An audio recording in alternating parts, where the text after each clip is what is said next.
আবারও রেল দুর্ঘটনা, এবার উত্তরপ্রদেশের ফতেপুরে।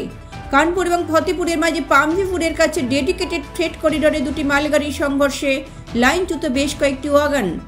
অন্য মালগাড়ির ইঞ্জিনটিও লাইনচ্যুত হয় বলে খবর। গুরুতর জখম দুটি মালগাড়ির চালক এবং সহচালক।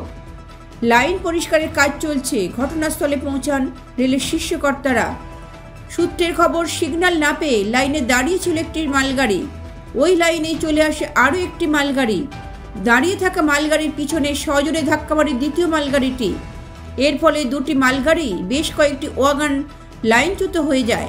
ওই লাইন যেহেতু শুধু মালগাড়ি যাতায়াত করে, তাই যাত্রীবাহী ট্রেন পরিষেবায় কোনো প্রভাব পড়েনি বলে রেল সূত্রে খবর। आए थे हमारे सीएससी पे लगभग सुबह 7 बजे के आसपास आए थे और बहुत ज़्यादा उनको चोटें नहीं थी, थोड़ा बहुत छिला हुआ था। तो हम लोगों ने फर्स्ट एड किया, इसके बाद उनको कुछ दवाइयाँ दी। उनका नाम था अनुजराज, जो कि 28 साल के थे। दूसरे का नाम था शिव शंकर यादव, उनकी उम्र थी 35 साल। वो लोग आए थे, हमने फर्स्ट एड कर दिया, दवाई दे दिया। अब वो स्वतंत्र है जहाँ जा। देखिए ये पर्सनल डिटेल हम लोग की, आप ड्राइवर हैं कि कंडक्टर, इससे हमको नहीं मतलब है। हाँ, हमने वो आए, चोट लगी थी, मैंने उनका इलाज किया। ब्यूरो रिपोर्ट, लॉटरी संवाद।